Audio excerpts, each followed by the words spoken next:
First off, guys, don't forget, tomorrow's the last day of the term, meaning all makeup Delta Maths are due by midnight tomorrow night. And all and if you were doing test corrections are due by the end of the day tomorrow. All right. So make sure you get on that so I can start the massive regrade for Delta Maths. All right. I will not accept them past Thursday.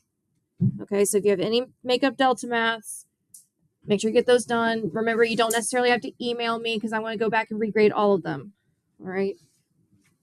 Okay. So first off, with your journal entries, a little bit different than what we've been doing previously. So your journal entries this time around are not a full copy job.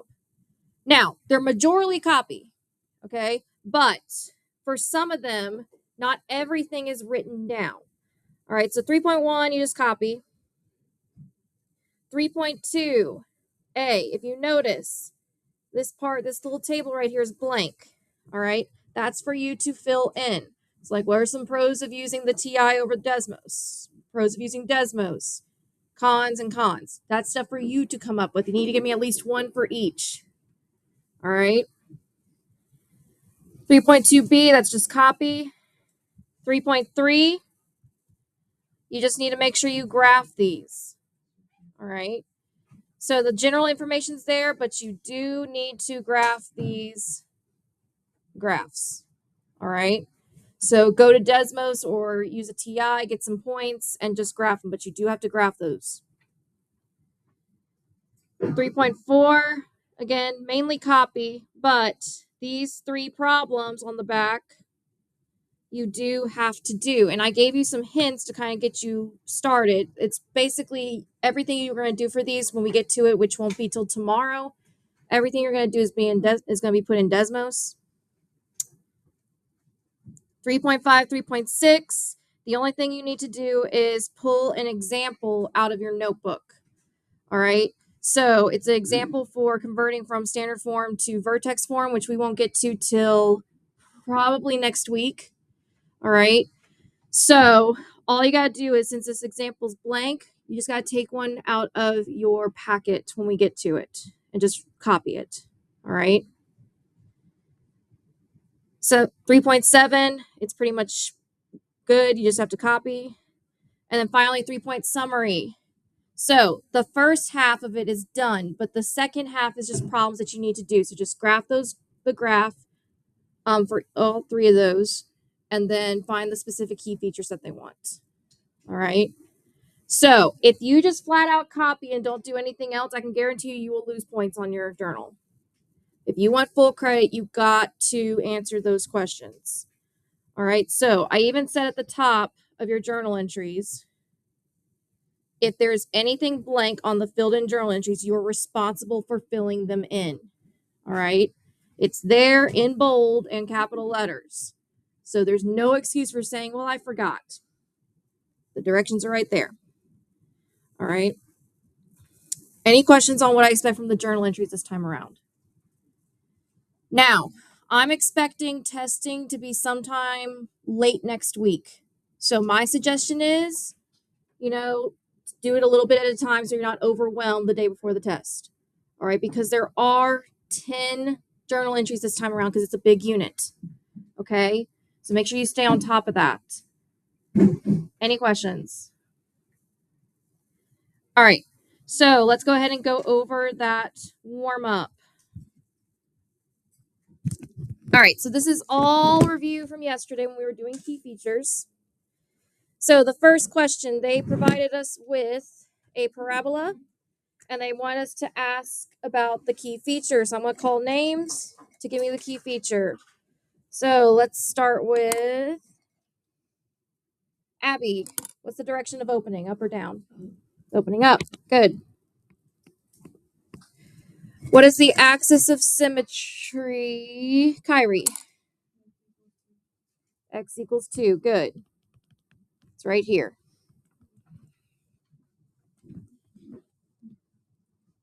What is the vertex Caden with the K. 2, -1. Good. It's right here. Now, is that vertex a max or min? Micah. It's a min. Good. What is the y-intercept? Carolina. 0, 3. Good. It's right here. What is one of the y-intercepts? Ariana.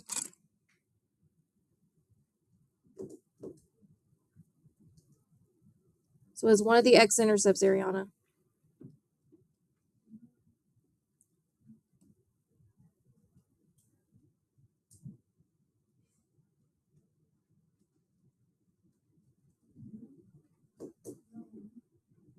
So not 0, 1, but 1, 0. All right. So that's one of them. So 1, 0. What is the other one? Riley. M. 3, 0.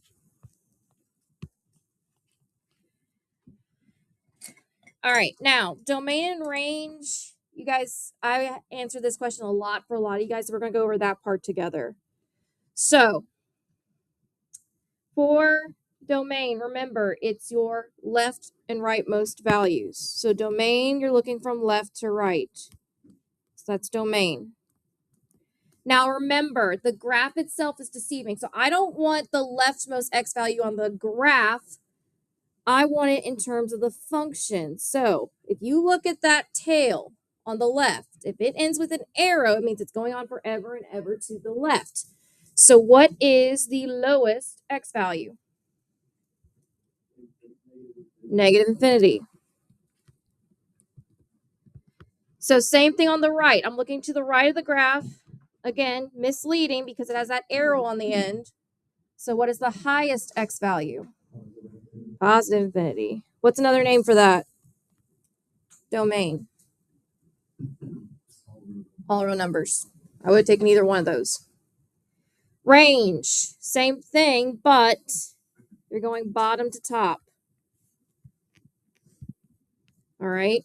So you're looking where, from bottom to top, where you first hit graph, going from the bottom to the top. So where, at what y value do I first hit graph?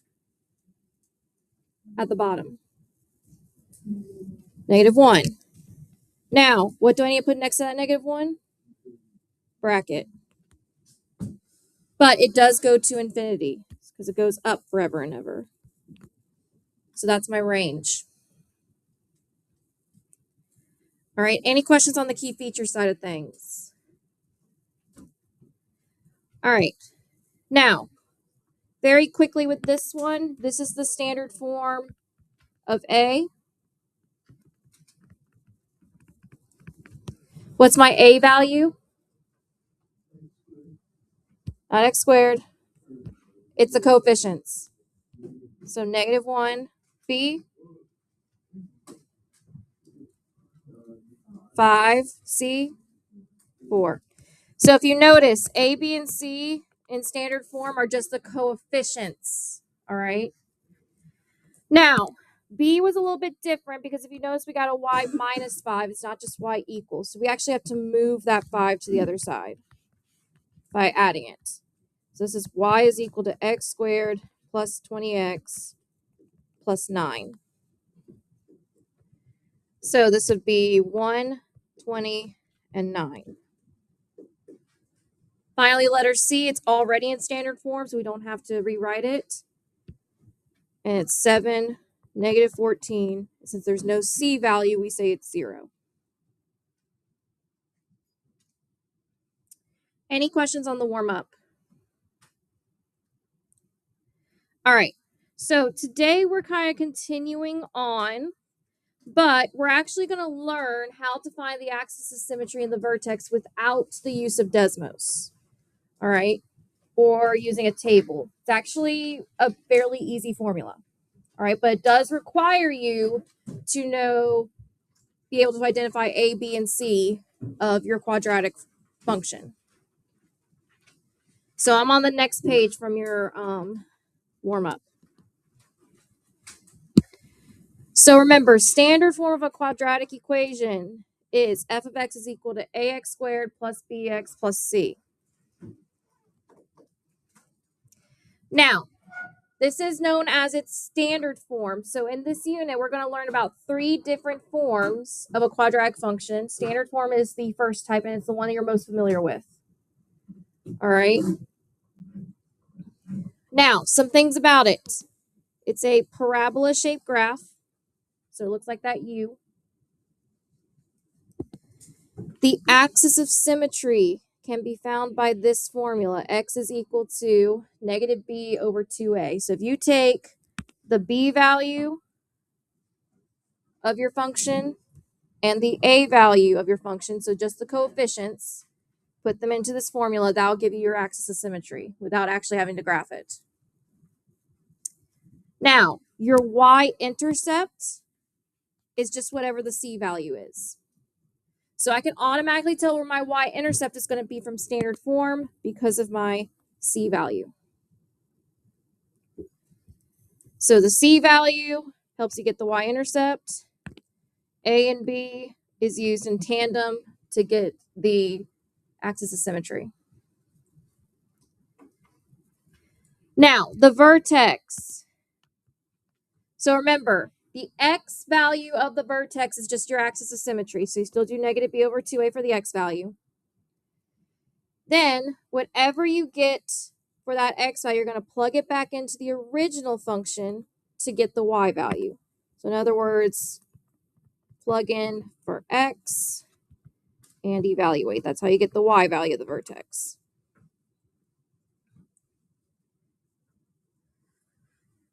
Now, on your test, I will gladly, you'll have Desmos pretty much the entire time.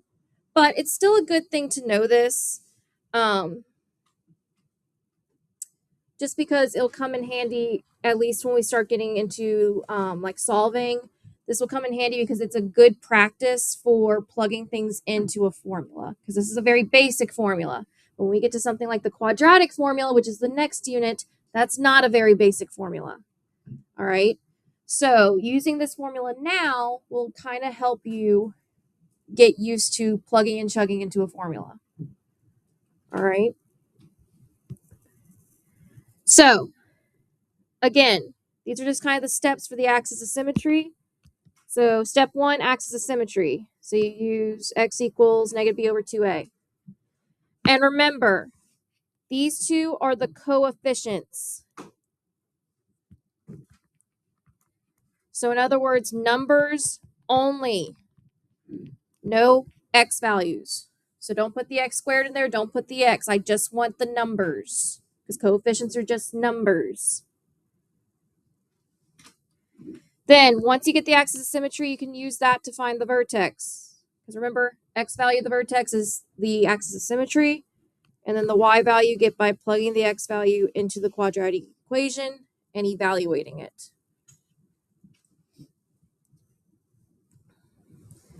All right. So let's try some of these. So let's see if you guys can identify from the standard form. So first off, number 1, very easy start off. So usually what I like to do before I even do anything with finding stuff, I always like to go through and label my A, B, and C. Now, just so you're aware, A is always with the x squared, B is always with the x, C is always the constant, regardless of if it's, if it has all 3 in the function or not. So A always goes with x squared, B always goes with x, C is always the constant. All right. So if I'm to label A, B, and C for number 1, what is my A value? Not x squared. I want numbers only. 1. So there's an unspoken 1 here. So that's my A. Now, what's my B value? Do I have a B value? No. So what's kind of the placeholder if I don't have a B value? 0. And then what's my C value? -9. Make sure you include the signs. So always start with that because it will make your life so much easier. So based off of standard form, without even graphing it, what's my y-intercept? It's at the point. So it is -9, but what's the point? 0, -9. So your C value gives you the y-intercept. Now, axis of symmetry, again, we got to use B over 2A. So I'm just going to take what I got for A and B and plug it in. So what's B? 0. So 0 can't be positive or negative, so I'm just going to put 0. Yeah. And then I have 2 times what? 1. So that'll be 0 over 2, which is just what? 0. So how do I write that in terms of axis of symmetry? X equals 0. Good. Now, the great thing is because now that I have my axis of symmetry, I have the x value of my vertex. All right, because remember, axis of symmetry is just the x value of your vertex. But to get my y value, I have to take this 0 and plug it back in for x in the original function. So I have 0 squared minus 9. What's 0 squared? 0 minus 9, -9. So the y value of my vertex is -9. So this is one of those special cases where the y-intercept and the vertex are the same point. That actually doesn't happen very often in the world of quadratics. Any questions on that one? All right, let's try another one. So, again, always start by labeling A, B, and C. If I ever ask you to plug anything into a formula, especially with quadratics, always start by labeling what your variables are going to be or what you're going to be plugging into. All right? Because instead of having to just look at the function, you can just look at your list and be like, okay, A is this number, so that's what goes in for A. All right? So, based off of this function, what is my A value? Remember, I want numbers only. -1. If it's just a negative x squared, there's an unspoken 1 there, so that's my A value. What's B? 8. And C? -5. So, what is my y-intercept? It's -5. What is it as a point? 0, -5. Get in the habit of telling it to me as a point.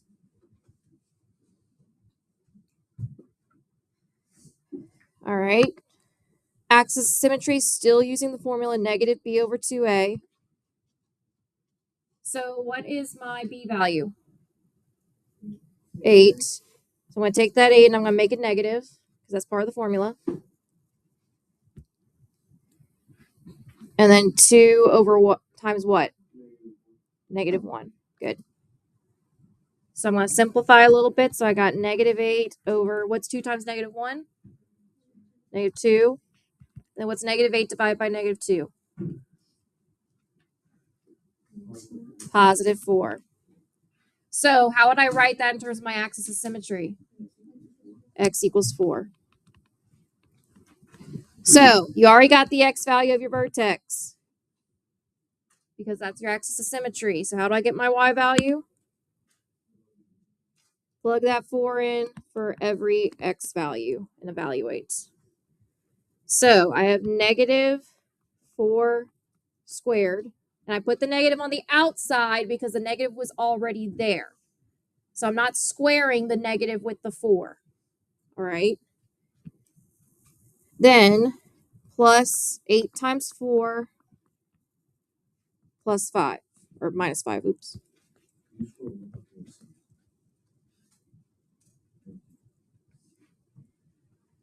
So, order of operations, what do I do first? Exponent. So what's 4 squared? 16. And then since the negative was not included in that square, I keep it on the outside of the 16. Then I do my multiplication. What's 8 times 4? 32. So I have 16 plus 32 minus 5. What's 32 minus 16? 16. So this would be 16 minus 5. And that is what? 11. So my y value of the vertex is 11. Not too bad, right? Pretty easy. It's just a plug and chug into the formula. All right. So, why is this important? Well, now we should be able to graph. So what I want you guys to do is take a moment. I don't want you to graph yet. All I want you to do is find the 3 things for number 3 from the graph. So, yes. Put your name on the board. I got someone out already. So, all I want you to do is find the y-intercept, axis symmetry, and vertex from the function. Do not graph yet. That's all I want you to do. I'll give you about 2 minutes. 2 or 3 minutes. Go ahead and give it a shot. I want you to do it by hand, no Desmos.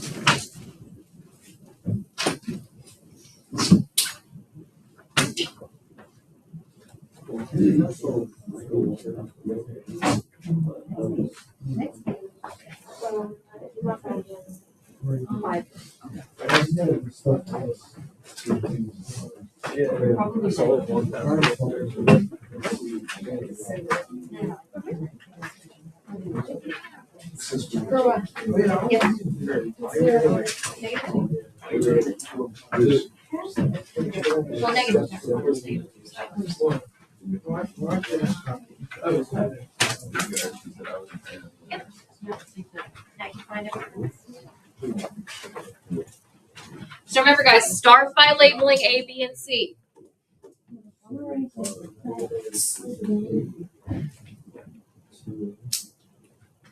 Now, when you get down to the vertex part, you can totally put that into a regular calculator to get the y. I don't mind if you do that. You don't have to do it fully by hand. But just be careful how you put it into your calculator. When in doubt, let's see your way out.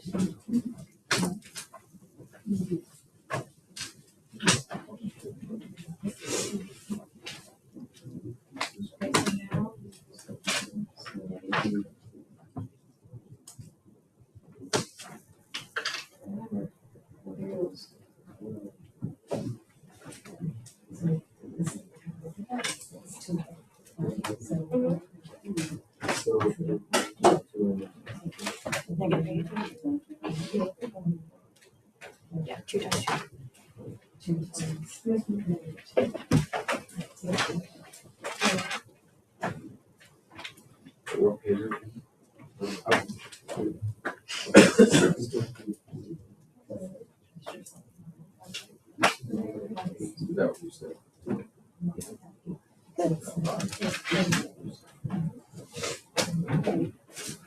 I've got 1 more minute.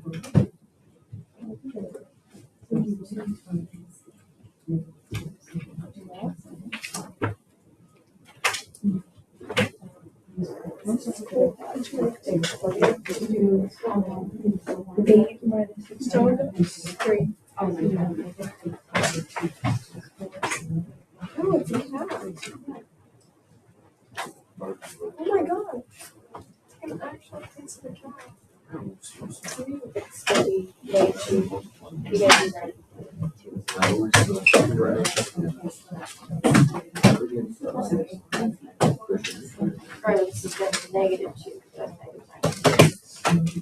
No, we haven't had in a long time. I'd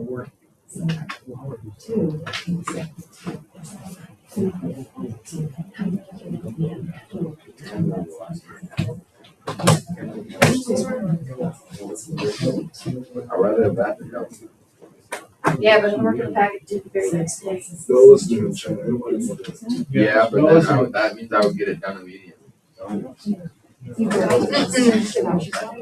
Yeah. It's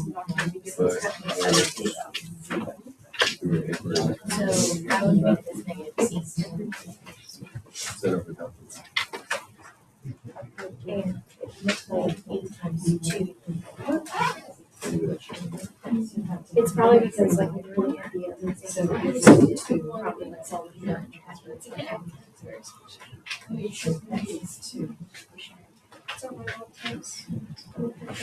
All right, guys, let's go through this. All right, what's my x-intercept? Well, first off, A, B, and C, I'll just give it to you. -2, 8, and -3, which I saw pretty much all of you get. So good job with that. So what's the y-intercept? 0, -3. Axis of symmetry, I'm going to put it as -b, so -8 over 2 times a, which is -2. So that'll be -8 over -4. So what's the axis of symmetry? X equals +2. So that's automatically the x value of your vertex. And you're going to plug it back in to the original formula to get y. Now, when you guys evaluated that, what did you end up getting? 5. So let's check. So 2 squared is 4 times -2, that's -8.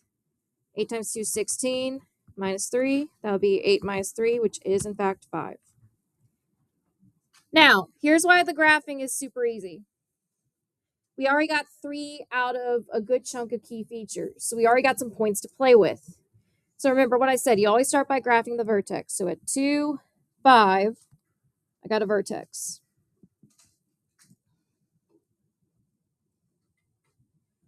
All right. Then I'm also going to graph the y-intercept, so 0, -3. Now, axis of symmetry is right here.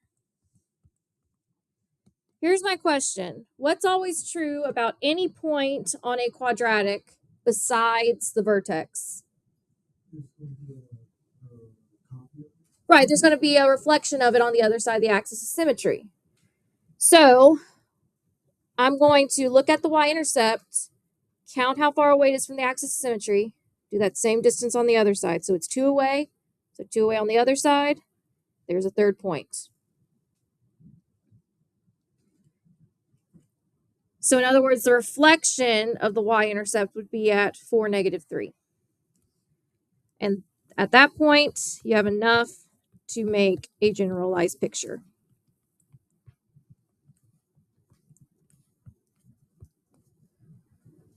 So in reality, you really only need 3 points to make a quadratic, with one of them being the vertex. All right. And the y-intercept is typically one of those points, unless it is the vertex. If it is the vertex, then you need to find some other points. All right. But the y-intercept is typically one of those points that you can reflect across the axis of symmetry and get another point from. All right. So take a minute. Do number 4, all of it except domain and range. We'll come back together for domain and range. So I want you to find the y-intercept, axis symmetry, vertex, and then graph it.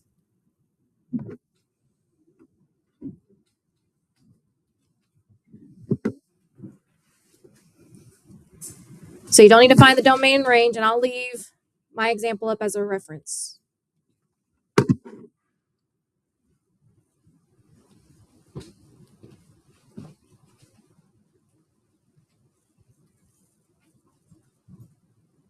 So you're doing everything but the domain and range. If you want to try domain and range, you can. And we'll come back together to do that part.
I'll take. I love one.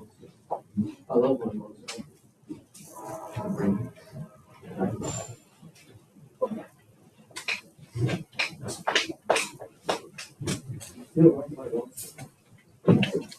So guys, after you get your 3 things, go ahead and graph them.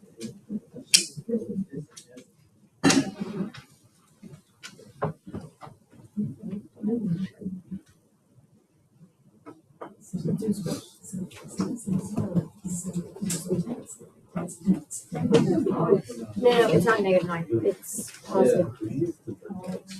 Because remember, the negative will go with the 3 because the 3 was originally negative. Take the X of that. X is the other thing. Take that number.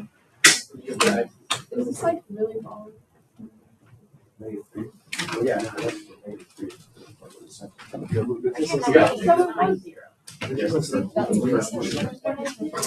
That one. Not 0. I just got regular.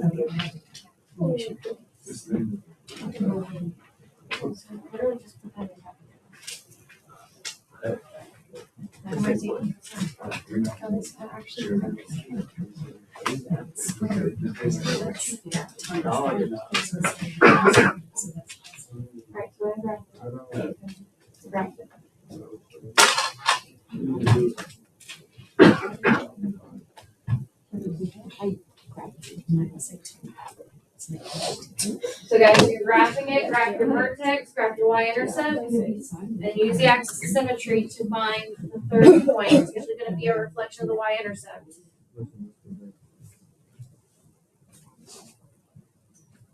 You were right. It's right.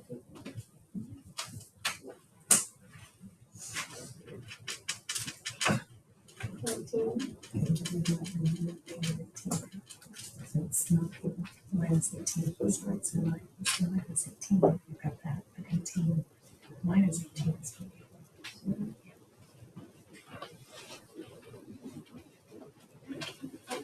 Guys, 1 more minute. So that's why. Just grab your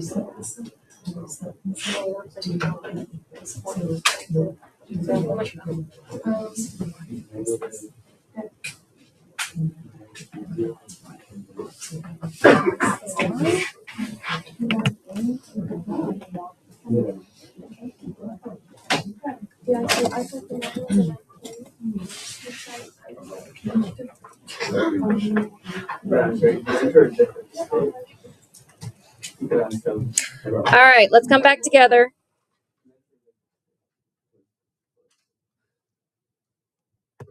Put the phones up. All right, so shh, shh, shh, shh, shh. let's go with Kaylee. What'd you get for the y-intercept? Good. So the y-intercept was 0, 9. By the way, A, B, C, that is 1, 6, 9. What'd you get for the axis of symmetry when you put it in the formula, Ariely? X equals -3. Good. So you get -6 over 2 times 1. That's just -6 over 2, which is -3. So what was your vertex, Rajan?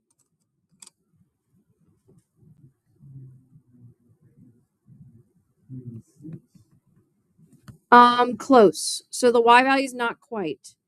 So let's do this together. So I have -3 squared because the -3 is already there, so it has to be all squared. Plus 6 times -3 plus 9. So Rajan, what's -3 squared? Positive 9. 6 times -3? -18. And then plus 9. 9 minus 18 is -9. Plus 9, that's what, Rajan? 0. So your vertex is at 3, 0. So now I got enough to graph. So I have my vertex at 3, 0. So right here. Or, sorry, -3, 0. Other side. My axis of symmetry is right here. Y-intercept is at 0, 9. I'm going to use the reflection to find another point. So it's 3 away from the axis of symmetry. So I go 3 away on the other side. Here's my third point. So this is what my parabola should look like.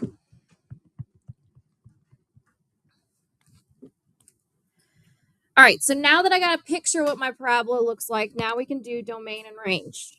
Now, domain's really easy. We don't even have to think about it much because what did I say is the domain of every quadratic? What has been the domain every time we've done domain so far? -infinity to what? Positive infinity, or all real numbers. That is true for any quadratic function. That is always a domain. -infinity to positive infinity. All right.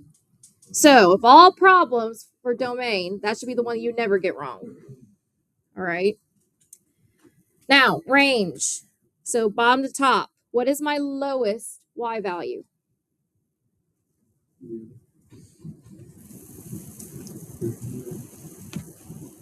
So that's the x value. What's the y value connected to that -3 though? 0. So it's 0 with a bracket. What's my highest y value? Infinity, because it goes on forever.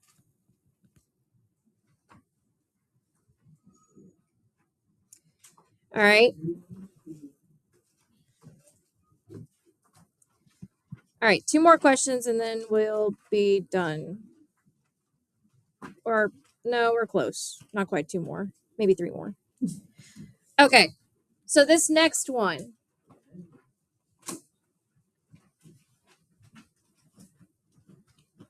Now, to be perfectly honest with you guys, we're not going to completely work through this problem, but we're going to at least set it up.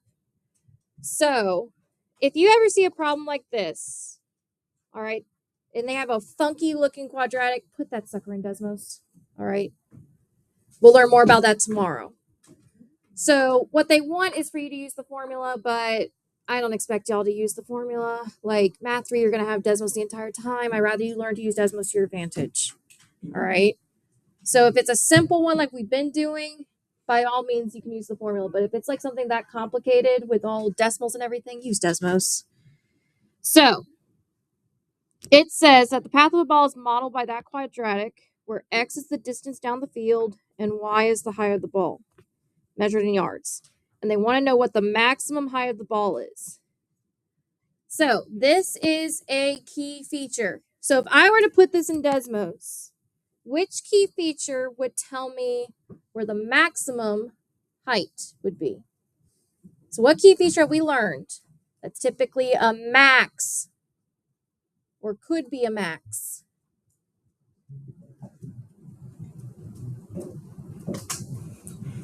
So guys, in the past, when I asked you if the graph had a max or min, how did you determine that?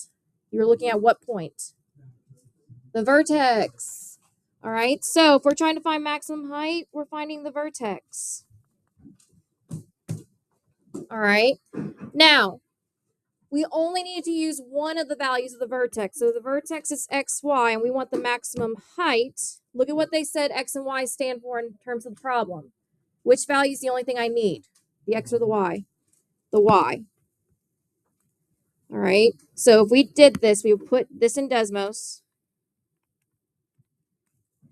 and then find the y value of vertex. That's how you would solve that. So we're not going to actually do that because I have full faith that y'all can do that, like identify where the vertex is, because Desmos automatically plots it for you. You just have to click on it. All right.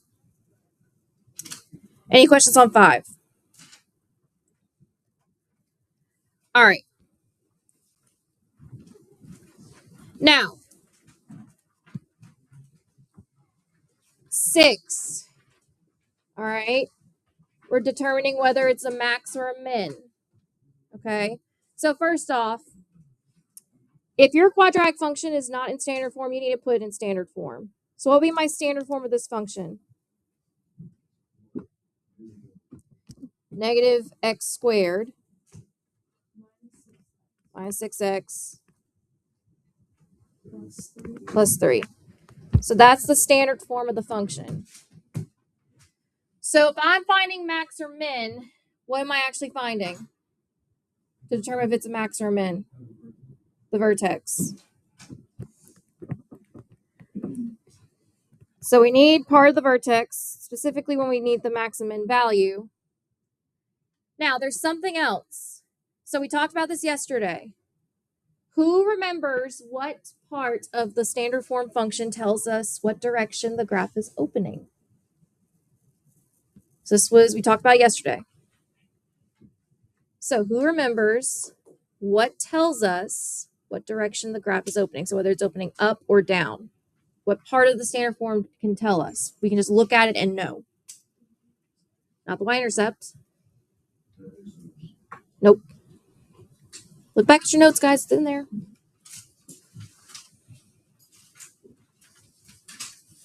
So if we're talking about direction of opening, what value tells us that? So we don't even have to graph it to know.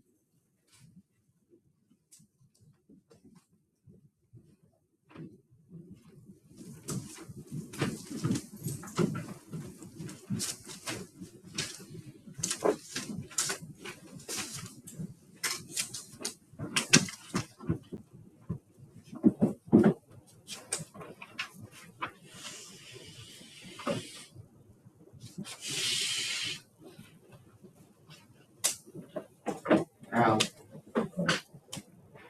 So what is it? What does your notes say? It's right where it says direction of opening. What does it say?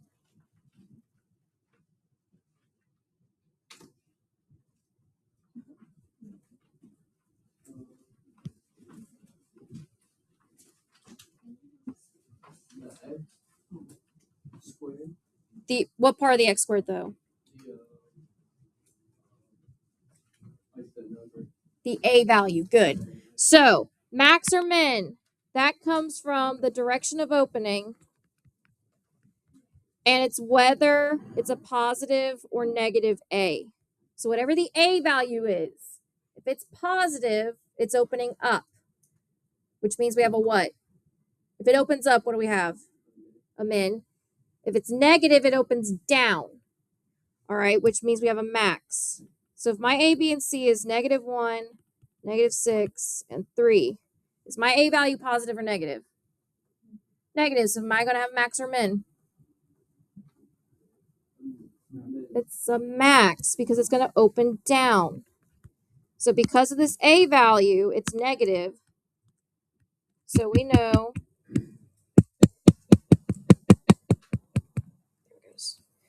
So we know that that opens down. So it looks like this. which gives us a max. Yes. Yes. Now, maximum or minimum value, we actually have to find the vertex. So if they ask you for a max or minimum value, they just want the y value of the vertex. But remember, in order to find the y value of the vertex, you got to find the x value first if we're using the formula. So I'm going to do negative b. There it goes. So I'm going to do negative b over 2a. So what's my b value? Negative 6. Now, since the negative's in the formula, that means I got to do a negative times negative 6. All over 2 times negative 1. So what's a negative times negative 6? Positive 6. All over negative 2. So what's my x value of the vertex at? Negative 3. Now I'm going to take that negative 3, plug it in to get the y value of the vertex. So far, for the vertex, I have negative 3, but I need the y value. So I have negative times negative 3 squared minus 6 times negative 3 plus 3. So negative 3 squared is 9 times a negative, that's negative 9.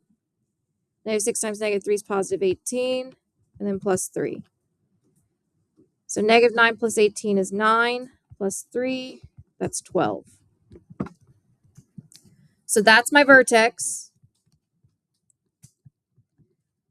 So that means the maximum or minimum value is the what? So what's the max value here? What I say it would be? It's 12 because it's the y value of your vertex. So our max value is 12.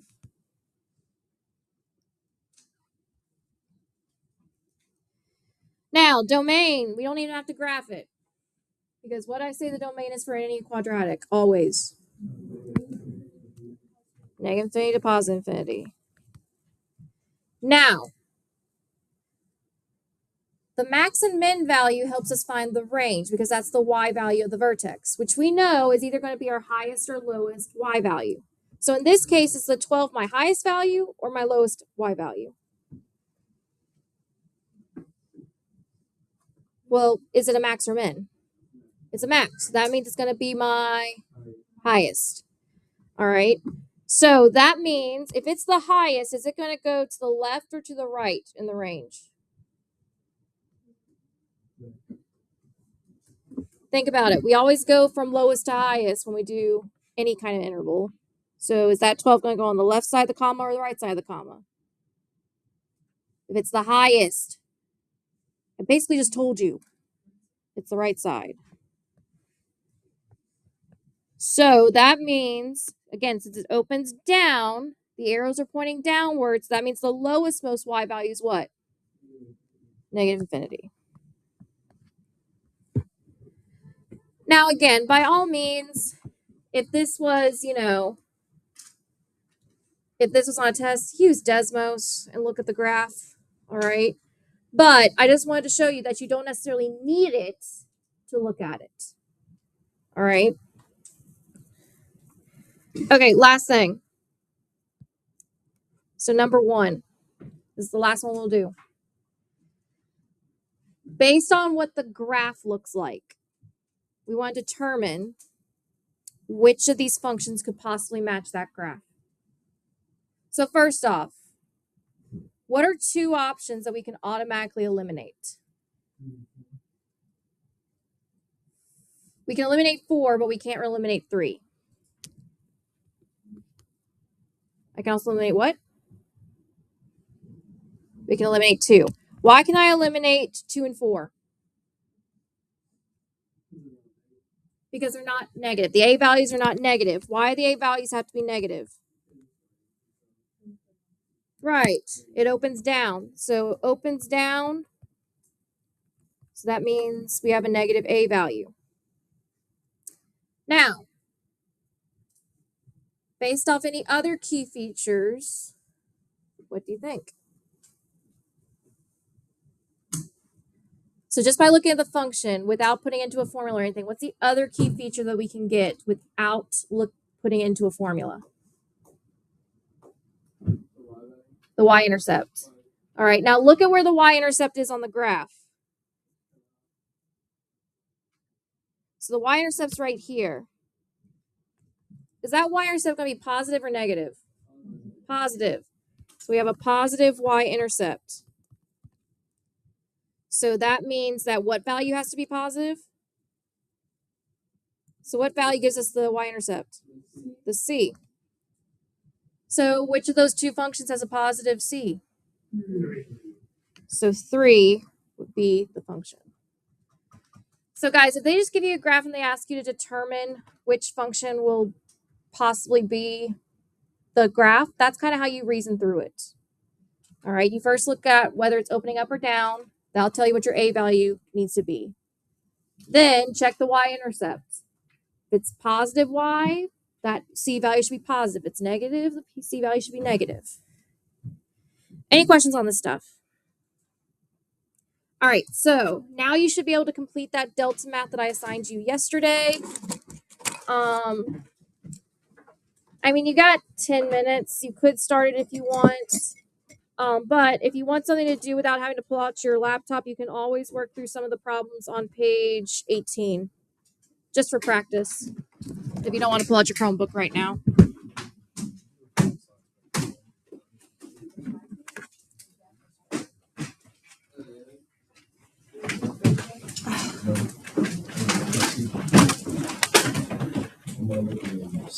Right, yeah, thank you.